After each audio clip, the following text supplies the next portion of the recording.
Thanks for tuning into the Glorious Beard Podcast for this episode. Today, we have somewhat of a beard expert on the program. Dr. Christopher Oldstone-Moore joins us.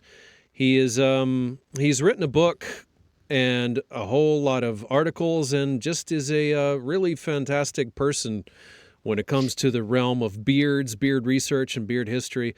Dr. Oldstone-Moore, thank you so much for joining us today. Pleasure to be here. I want to start off by asking, and usually this is what I do. I ask a person about their life. We love learning about people. We love learning their story, their history. And from what I understand, you grew up in Wisconsin. You had a grandmother who shared firsthand stories of the First World War, which I think is fascinating. What kind of things from your childhood do you think really kind of influenced who you wanted to become later in life? You mentioned my grandmother who lived outside of New York and lived in the house that my father grew up in. And my grandfather died about the time I was born, and she kept it as sort of a shrine to him. So it was a museum. So every time I would visit my grandmother, I was back in time. And that was probably one of the first influences on my thinking about time. And then I spent a summer in England with my family. My dad was on an exchange program, and as a 9-year-old, I experienced old things on another scale. I mean, my grandmother's house is old, but this was truly old. And again, it stretched my thinking about what time is and how things change. Well, to that point, you later would go on to study at Cambridge. What influenced your decision to do that? Well, I was a visiting scholar at Cambridge. So this is after I already had my doctorate, and I was just doing mostly research there and attending sessions. Right. So that was sort of a sabbatical. A sabbatical, yeah. What I did is I attended high school in Cambridge while my dad was on another sabbatical. So I did go to school in Cambridge, but I was in sixth form college at that time.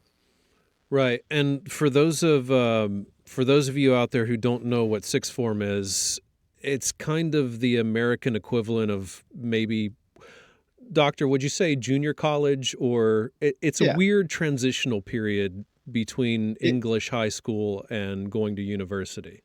Yeah, it's that. Yeah, it's a transitional period. It could be your senior year and your first year in college would be the equivalent of those 2 years. Yeah. Right, because high school is a lot different in the UK than it is in America when it comes to the later years. So you, as a history, let's call you a history influencer, because I read a lot of your articles. I've read a lot of things outside of your book. What is it about history, especially when it comes to beards and masculinity, that really fascinated you and got you going? All right. So my job at Wright State initially, especially, was to teach big sections of Western Civ. And I mean, these are big sections. Typically there are 90 students, but often I would have sections of 200 in a big auditorium. It was a song and a dance. It was a dog and pony show. So I had to entertain as well as to instruct. And so, of course, I relied a lot on visuals and music too. I tried to integrate those kinds of things in to try to capture the attention of my students and help them to associate and fix different kinds of ideas, including, ancient. I was teaching ancient history all the way through to the present. So over the course of a year, and some of those students would actually take all at that time it was trimesters. So they would take all 3 of those courses in sequence. So they would follow it all through with me. So in that challenging situation, I was doing a lot of work with images, with art, with architecture, with paintings and so forth. And so when I'm thinking about the Romans, I found myself thinking about the Romans, trying to explain why the Romans looked the way they did, what they were trying to accomplish with their art and their sculptures. And it just crossed my mind. Well, in the classical Roman area, the early empire, late Republic, early empire, all these Romans are shaved. And I thought, why are they shaved, and when did that start, and what's the meaning of all this? Yeah. Literally, what's the meaning of this? And so I started to do research, as I will, and guess what? Nothing. And I was really surprised. You almost never come across something in history in which you find nothing, and it's such a clear, obvious question: why do these men look this way? And there are no answers. And later I more fully understood that there's no answers because it's not a legitimate historical topic. It's not a subject worthy of historical attention. And therefore, no scholar has ever actually attempted to do this.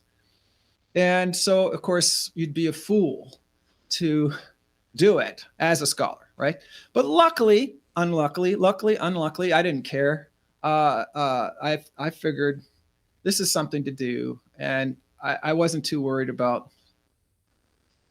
promotion in my academic life. So I went ahead and started my research and worked on the Victorian era, which is my specialty, Victorian Britain. And guess what? I started researching the periodical material that I knew so well from earlier work, and it was just babble, conversation, article after article. People are talking about it. I thought initially, it's like, am I going to find anything? Do people talk about this? As you know, the Victorian period is a bearded era, right? And I studied a lot of bearded men, but didn't think about the beard part, and like everybody else, right? So I was really surprised and amazed and pleased that there were a million things. People were talking about it left, right, and center. There were punch cartoons. There were all kinds of things out there, and all of a sudden I have an avalanche of great material. And then I produced an article out of that, my original article, based on that. And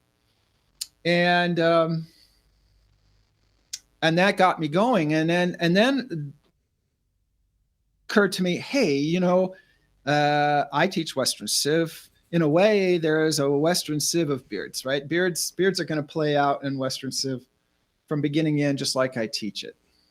And so I thought, what about the classical period? That's where my thinking all began. So I went back to the classical period. Am I going to find anything? Do they discuss this? Is there any conversation? Yep. All kinds of things, all kinds of talk. So the reason that this hadn't been studied was not because there wasn't good material. It was because it wasn't considered a legitimate subject. So I put together a proposal to get an NEH grant, National Endowment for the Humanities. And this was about 2010. And for anyone who's done this before, what happens is you put in a proposal for funding for a project, and you describe the project. And I proposed the book, which is very unusual, actually. You usually propose an article. I proposed to write this book, which was a Western Civ, looking at it from the vantage point of beards. And so what happens is that there are 6 reviewers that NEH has for any project. So the 6 reviewers, and then they give you little one-line responses to give you some feedback, which is really nice. So the 6 feedbacks, the 6 comments were arranged in these 3 categories. 2 people said, kind of an interesting topic. Interesting. 2 people said, Interesting, but can't be done. It's too ambitious. There's no material. There's no way to do this. And the third group, two people said, it shouldn't be done. It's not a legitimate topic. And that is what I'm talking about. That is why it hasn't been done, because these people just read this proposal and thought, this is insane. This makes no sense at all. This is ridiculous. Because what, beards? That's just nothing. So at that time, they should have known better, to be honest with you. Yeah. They were probably old fuddy-duddies, right? Yeah. But it was a new thing. Cultural history, gender history, masculinity history was really kind of a new thing. And probably a lot of professional historians were either unaware or unimpressed with the whole idea. So that actually made it more interesting, to be honest with you. It meant that I was going to be a pioneer, and it was going to have all the bad things that go with being a pioneer as well as the good. It's funny how you can start in one direction and then you end up in a completely different place than where you imagined you would be with something like that. That certainly rings true about this podcast, about beard culture in general. We started for one reason and we've ended up completely somewhere else. A lot of what we do talk about here on the podcast comes down to things like gender, masculinity, the misconceptions behind them. And it's something that you have cultivated quite a bit in your career with what you've written, the things that you've talked about. I want to run this statement past you. A few years back, a commentator said something to the effect of trendy beards had become the padded bra of masculinity. I've heard that, yeah. First of all, have beards ever been trendy to you, or, have they been a necessity? Because we saw in the 80s where they were kind of like frowned upon, they made a comeback, all of that kind of thing. Run me through your thoughts on all of those things.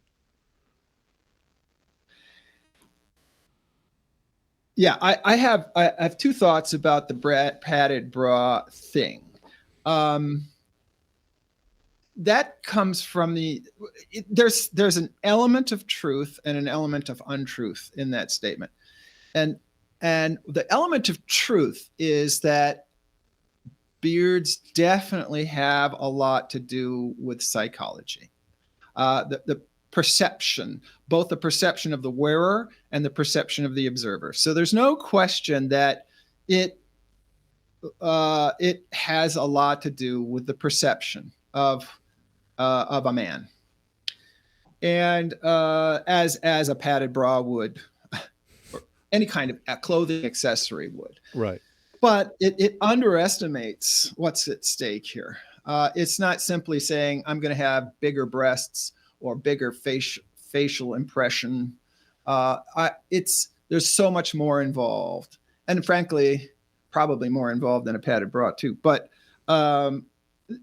because it's an essential precept, and it's just one thing that is hard, like those stick in the mud historians to perceive it. The beards are not a style thing fundamentally. It's not a matter of style coming in and out of style for no particular reason. So you have to combat this notion of style, simply put, or fashion cycle. The fashion cycle.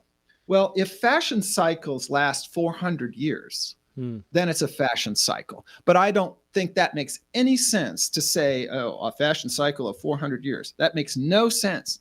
The point I'm making is that the beard in particular is so fundamental and so important. It transcends fashion, and these cycles that I describe in my research, are bigger, longer, deeper, wider than anything you could call fashion, because too much is at stake. That's why I opened the book with alerting my American readers in particular that American men do not have a constitutional right to wear their facial hair.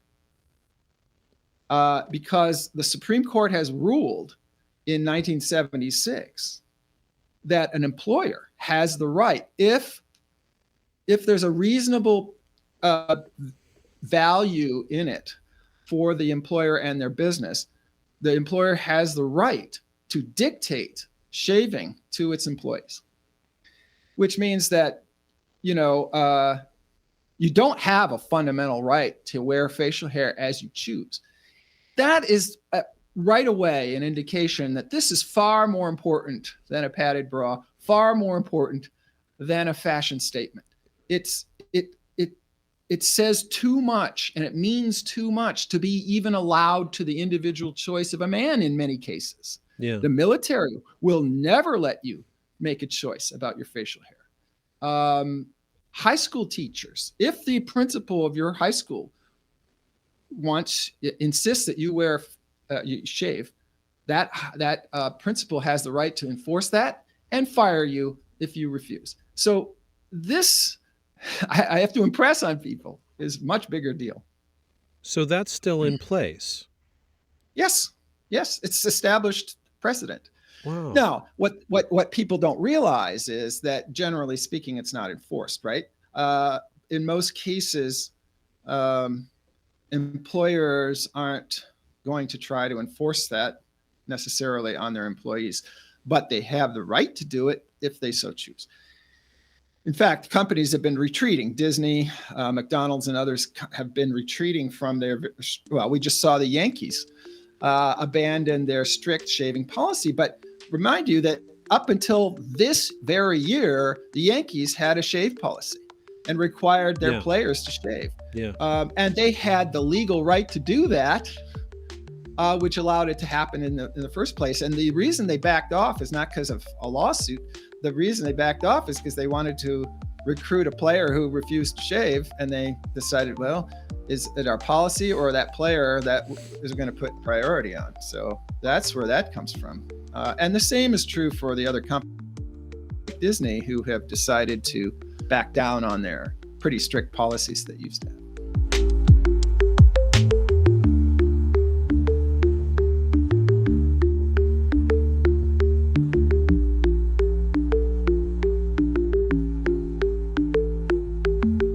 This episode of the Glorious Beard Podcast is sponsored by Men Matter & Co. When men feel good, they thrive, and that's great for everyone. From beard care to mental wellness, it's all about self-respect, and every man deserves to feel his best. Men Matter & Co. have some great products that are designed to help you look the part and feel confident whatever you're doing. That's why the Glorious Beard is proud to partner with Men Matter to give you 15% off of your entire purchase using our promo code GLORIOUSPOD at checkout. That's 15% off your entire purchase at checkout using the promo code GLORIOUSPOD. Confidence, care, respect, because men matter. My guest on the Glorious Beard Podcast for this episode is Dr. Christopher Oldstone-Moore, the author of Beards and Men, and a very, very smart person who knows a lot about beards and beard trends. Dr. Oldstone-Moore, in your book of Beards and Men, you make the case that Western society, because we were just talking about throughout history, you make the case that Western society, and correct me if I'm wrong, has gone through repeated beard movements. How would you explain that? Because it's where these cycles that you talked about, like a 400-year trend cycle, fashion cycle, came into fashion. Can you expand on that for our listeners? So, as I said before, facial hair is a very powerful and very important means of communication. And particularly in respect to indicating not just masculinity, but what sort of masculinity you wish to express and you wish to acknowledge. So what happens is that in Western civilization, there have been moments that have been defining of those kinds of ideas. And then what happens is then the beard naturally then is recruited or disbanded, banished. The beard is either recruited or banished Right. to serve those purposes. Now, the curious thing about Western civilization is that because of what happened at a couple early stages in our history, shaving has become the default mode in Western culture, which is unusual to us. It's unusual to Western culture, but that's what the history is. And then what happens is that at points of transition, important historical points of transition, and there are relatively few of them in the last couple thousand years, there is a reason to try to shift that conception of masculinity and therefore shift as well the presentation of masculinity through facial hair. And everybody does this together. So if there's a kind of a collective shift, everybody shifts pretty fast, by the way. And so when you get to a beard movement, there's some kind of collective decision, usually led by influencers, as we would say today, powerful elite men like emperors and kings. They would help it shift, and then everyone would shift over. And that's a beard movement.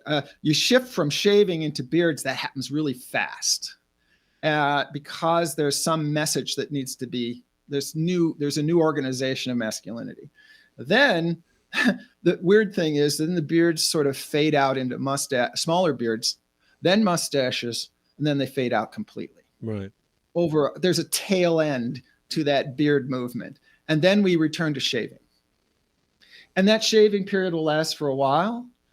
And then there'll be another movement later, another shift. And I think the reason that shaving is default in a way, it works that way, is that when kind of the authority figures are stable, that is to say that the social system and the gender system is relatively stable, then it tends to adjust into a shaved mode where there's sort of a conformity. And then the beard movement comes when there's a shift happening, when there's a non-conformity, a different idea, a pressure for a different type of masculinity comes. And then you tend to see the beards recruited at that point until the new norm is established. And then there's a settling down into, it's a funny pattern, but it's a really interesting one. And you see it repeated over and over. Now, here's the weird thing. And this is a thing that kind of threw me for a while and still kind of throws me a little bit. So I've identified 4 beard movements in history since the ancient times. And that pattern I just described always repeats. So a pickup of beards right away, within years, just a few years, everybody's switches the light on. And then a fade out. And then a long pattern. And then it's back. The switch is switched, we're back. And then it fades out, right? That pattern just like that. Now, where are we today? Weird. Instead of the switch turning on, we're just sort of gradually, it's a different pattern. We're gradually moving towards beards, relentlessly, slowly. It's just weird compared to what I see earlier. And I think the reason is, I just said influencers make that switch for us. We don't have a centralized hierarchical cultural system anymore. So at this point, there are multiple influencers, multiple pressures simultaneously working, which makes it have this sort of halting gesture. But it's relentless. I have watched it happen over the last 25 years. There has been a gradual shift towards beard. So we're now entering what I think is the 5th beard movement, 5th bearded era. It's just we arrived at a rather different way. But we're getting there. And the key is to look at business, military, and politics.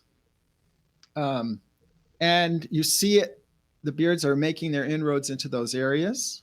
Now we have a Secretary of War who has just gone out and said point blank, no beardos. This is the pushback, right? This is the beard movement is struggling against these counter pressures. But I'm seeing it successful, even so, right? It's why it's slow, but it hasn't stopped it or reversed it. It's very interesting.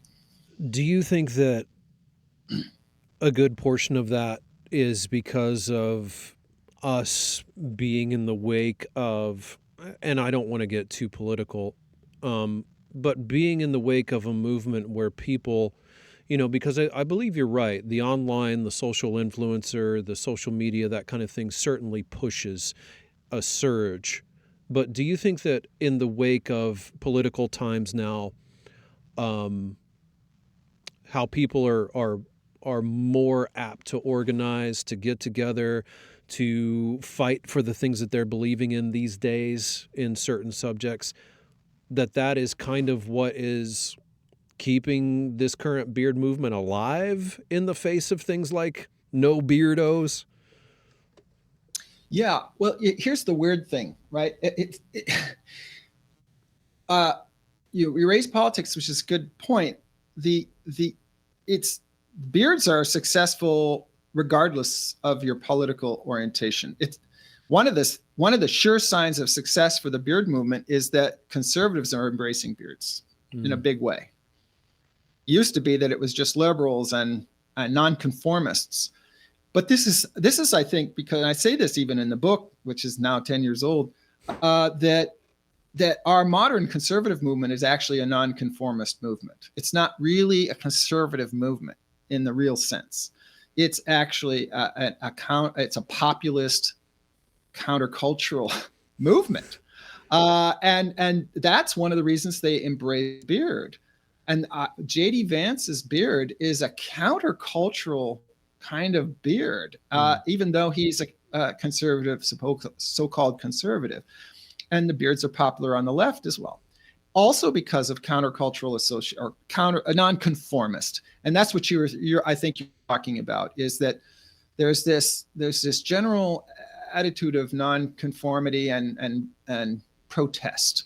But the funny thing is that attitude is on the left and the right. And that's where we are culturally, not just politically. And to broaden it out, these things are transcend politics because these are huge cultural movements that we're talking about. And when I look into the past, these are big, like the Renaissance. That isn't a political thing. That's a huge cultural shift of mentality, of social structures and everything, economics changes. And that's what we're kind of going through. We're going through a big, big shift. And that's why we all feel bad. We all feel nonconformist. We're all a little bit uneasy about where things are going. The people on the left are unhappy about where things are going. The people on the right are unhappy about where things are going. Everybody is a little unsettled. We're unsettled about our gender identities. We're unsettled about our political and economic identities as well. And so, as I said earlier, in these times of change where we are unsettled and rethinking social things, gender things, we recruit the beard to help us out, to try to help us redefine what masculinity is. And manliness, masculinity, that's on the table. That's on the table right now. What does it mean? What is it about? Who gets to claim to be the real man? And so Hegseth, when he talks about no beardos, he's diving into that, and no fatzos, right? Mm-hmm. He's diving into that battle about defining what manliness is. He wants to define it in a kind of I would say he is a conservative, right? He is trying to hold on to a kind of a 1940s, 50s, 60s concept of Right. masculinity, very, very military, very straight-laced, very play by the book, no beards, no, none of that. The funny thing, no beardos, and his vice president has a big beard, So Yeah. there's a lot of inconsistencies in this world. There's a lot of there are a lot of confusing inconsistencies in this world. Yeah, yeah. To Well, interesting times, right? yeah, for sure. To keep on that topic, you've taught courses in masculinity, and we here on the podcast, we like to ask every guest this question. Take out the historian element for a second, take out the professor element. To you personally, what is masculinity? Because there's a lot of misconceptions about it. What is real masculinity? Because the image of the man with the beard, he has to, have the muscles and all of this stuff, Yeah. but that's, in my opinion, I'm not putting words in your mouth, that's not real masculinity. What is real masculinity to you? Well, you can tell that's not my real masculinity. I thought, of course, a lot about this. If I get personal about it, I think a lot of us are influenced by our fathers. And my father was the biggest single influence in my life. I am what I am. He was a professor. I wanted to be a professor. And to me, masculinity, I model mine on his. And his was a quiet strength, right? Strength, I considered him to be a very strong person. But what is strength? It's not, it's not muscles. He was athletic, but he wasn't an athlete. He loved to play sports, but sports didn't define him. He was an intellectual. And to me, a masculinity is completely compatible with intellectual life. I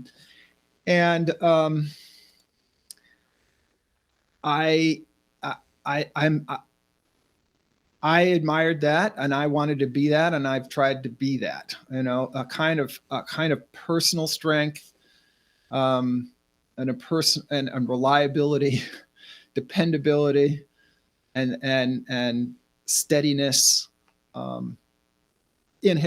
in the way he cared for other people, but also he loved. I think it's not fair. It's not fair to exclude women, but he was a great abstract thinker, and I wanted to be he was a philosopher. I wanted to be a great abstract thinker also.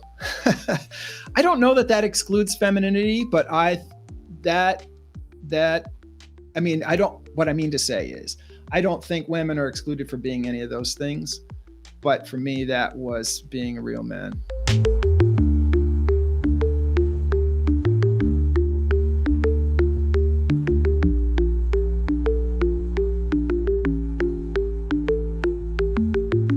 This episode of the Glorious Beard podcast is brought to you by Building Bridges for Brianna, a nonprofit working to prevent loss from mental health crises.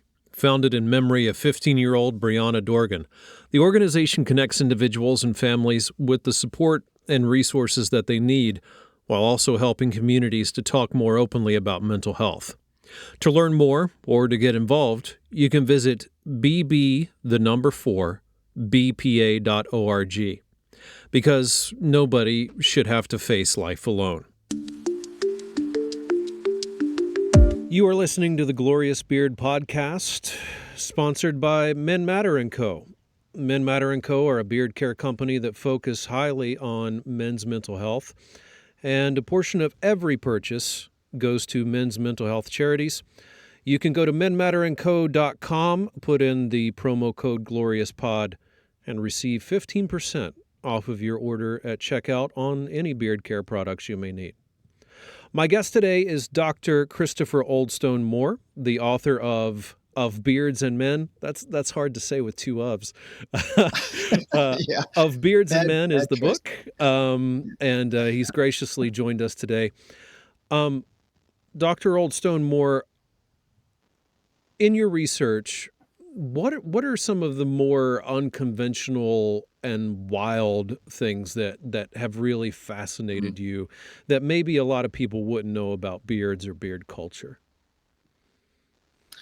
Well, one of the things that comes out is that um, there's a lot of misunderstanding about it as a topic because, as I say, nobody really took it seriously, so everyone just made assumptions without ever looking into them. So there's a lot, over the years, I've given interviews with people, and I've tried to explain some of these things. And what will happen is I'll explain it, and then when they write the article, they'll go ahead and just revert right back to the wrong assumptions that everyone makes.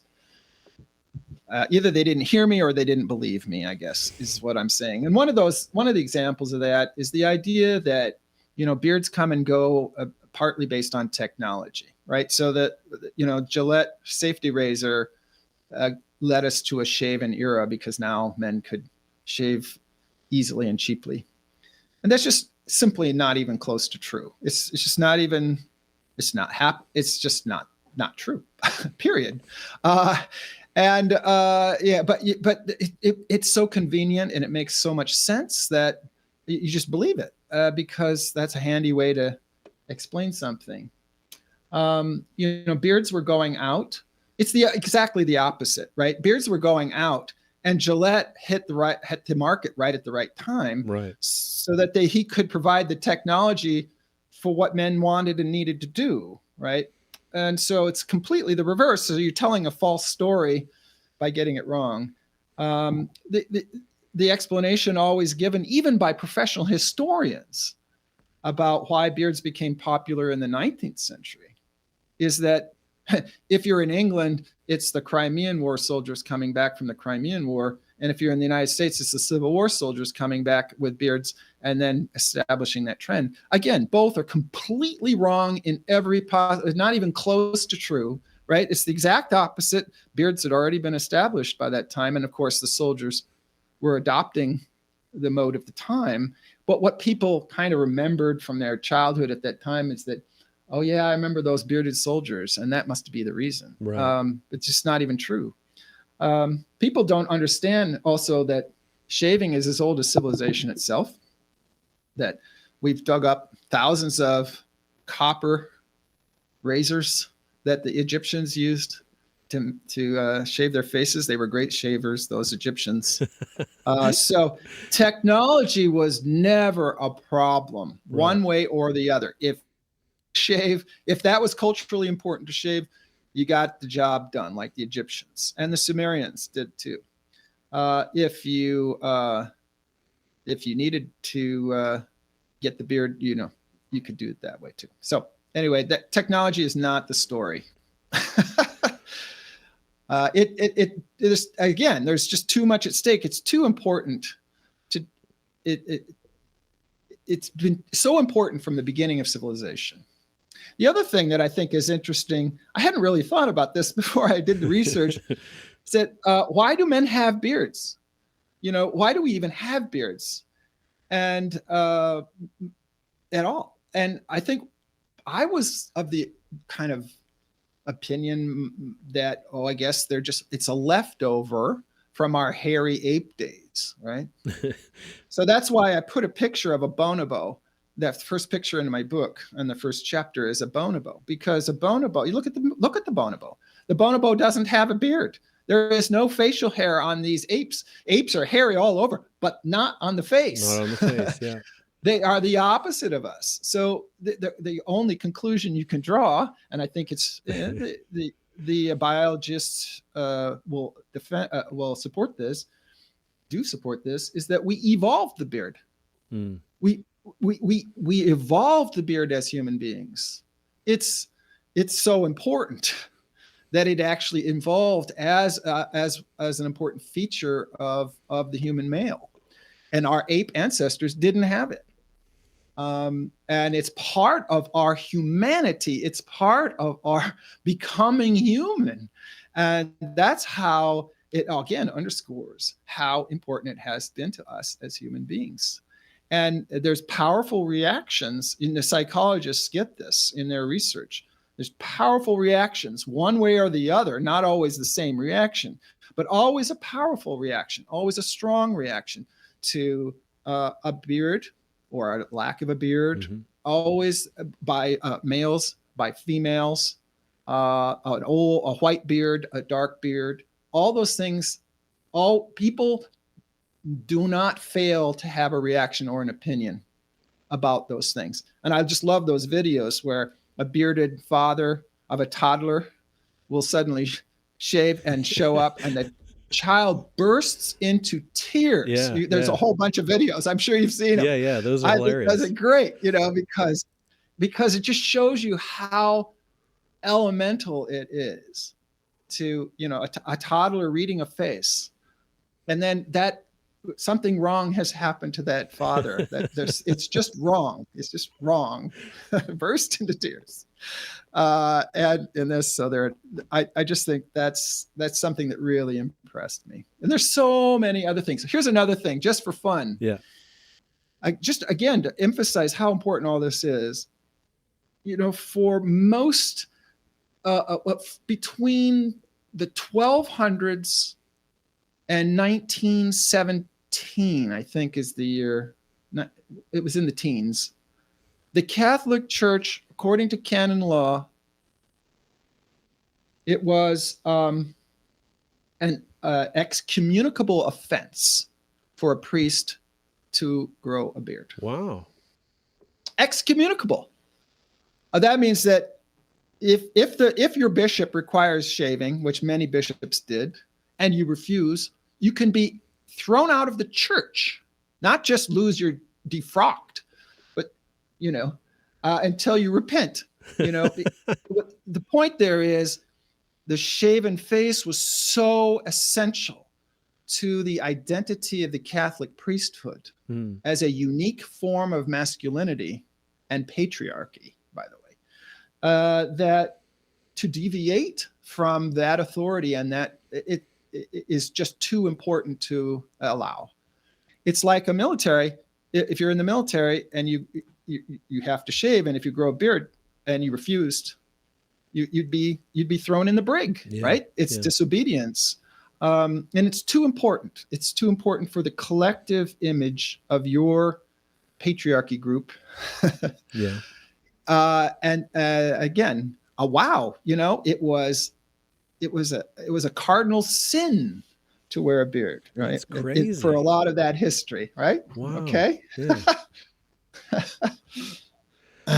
So there's a lot of interesting things to be learned about beard history. Well, to that point, a little bit ago, you talked about why do men grow beards?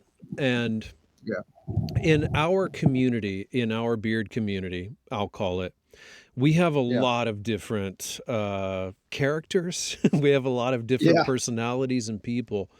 I have talked to world beard and mustache champion winners. I have talked to men who grow their freedom beard after military service. I have talked to people who grow beards because their father or their grandfather or someone influential in their life did.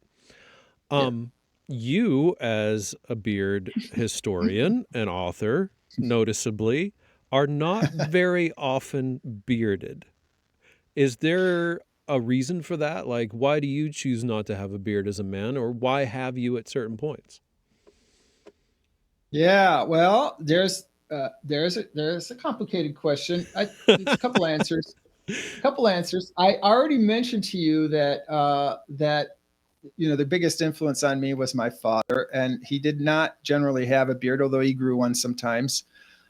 His beard was not very impressive. My beard is not very impressive. I wish I had a better one. If I had a better one, I'd wear it all the time.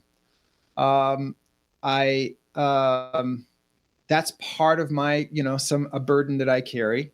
I really admire guys with great beards. I really, really do. And I wish I had one too. So I have a very thin, narrow face, and I look a bit like Abraham Lincoln when I wear a beard. And so That's not a sometimes bad I thing. do. That's not a bad thing at Well, all.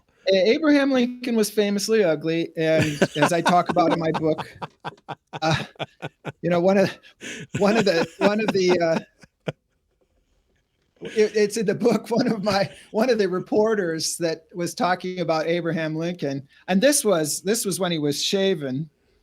Abraham Lincoln. The reporter said, Abraham Lincoln takes the liberty, a politician's liberty of ugliness, too far. Something. He just. And then the other thing, and so. A famous. This is the greatest quote. Douglas in the Lincoln Douglas debates. Douglas said that Lincoln was being two-faced on this issue, and Lincoln responded, if I were being two-faced, do you think I would use this face? If I had two faces? All right. So anyway, he was famous for that, and he had a good attitude about it.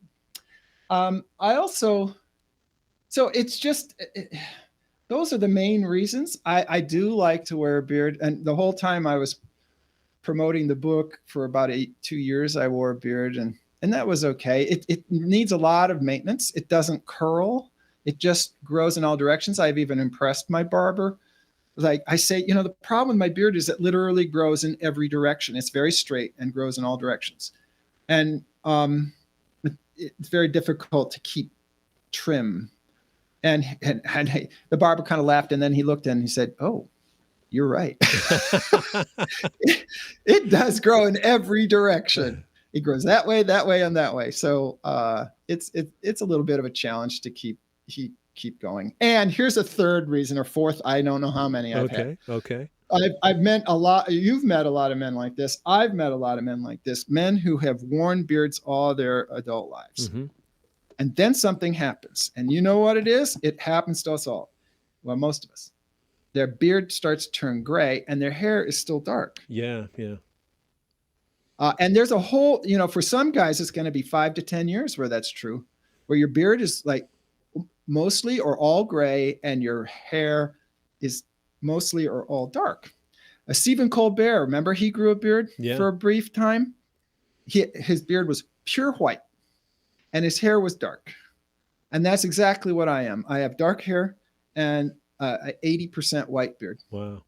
And I'd rather have the dark hair, so I get rid of the beard to get rid of the white, Mm-hmm. And I've known 3 guys personal friends who had beards all their lives, and then they turned gray, and sorry, is that appropriate for a podcast? Oh, that's fine. And they just shaved it right off and never looked back, right? Because it's part of fighting age, right? So I have all those reasons. That's fine. I never grew a beard until I think I was probably in my 30s, and it came as a result of a giant snowstorm. Oh yeah. Snowstorm happened, got trapped in my apartment, couldn't go anywhere for a couple of weeks. I didn't look in the mirror for those couple of weeks, and then when it came time to go back to work, I looked in the mirror and I thought, oh, I don't look half bad with a beard. I should let it grow. Good. Yeah, absolutely. And now I don't remember what my cheeks look like. So, that's the way it goes. Well, that's how you do it. And I've written about, crap. Now I'm going to embarrass myself. What's his name? The speaker of the old speaker of the house. Anyway, I have a little brain glitches that occur to me with names, but we all do. It's not just you. It's not just you. Anyway, I won't go there. But yes, that's a trope. That's a classic thing. You got to have some kind of break in time where you can experiment or try something new, because a beard takes a couple weeks to even look like a beard. So you got to have time away or you're just going to be frustrated. And that's story after story about how that works for people. We have just about 5 more minutes left. And I Okay. want to ask you, if you were to name, because you are a historian and a history enthusiast when it comes to facial hair, if you were to name one single historical figure that you admire the most for their beard, a facial hair icon Mm. in your opinion, the one that you would say is above all others, W- or maybe even a mustache, because we love mustaches here. Oh yeah, sure, sure. Who would that one person be? Ha ha ha ha. Well, let's see. Historical figure. Hmm. Anyone through time from your studies. Yeah. You put me on the spot here. There's so many choices to make.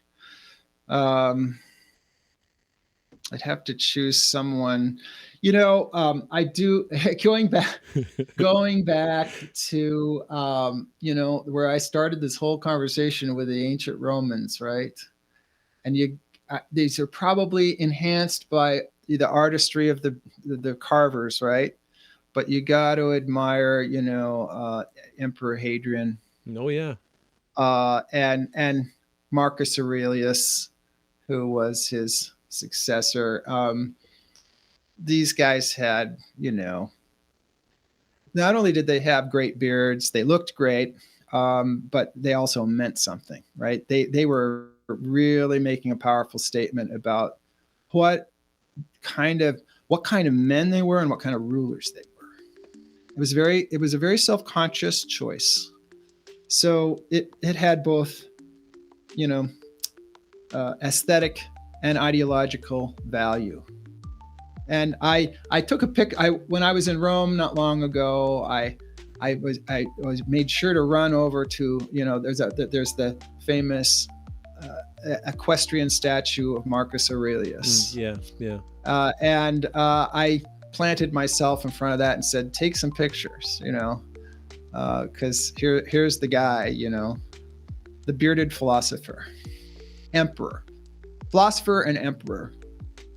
And so if you want to look at historic beard, there's one.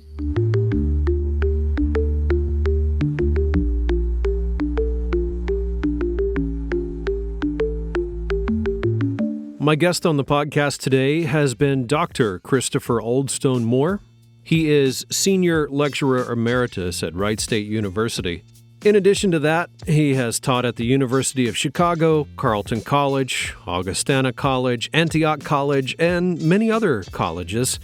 He has written several articles and books on beards, the history of facial hair, and everything in between. And in 2015, he wrote a book called Of Beards and Men, The Revealing History of Facial Hair, available on all the places that you would expect to get a book. Thanks for checking out the Glorious Beard podcast today. You can find us online at thegloriousbeard.com, and you can also find us on social media by searching at The Glorious Beard. Thanks again, and we'll see you next time.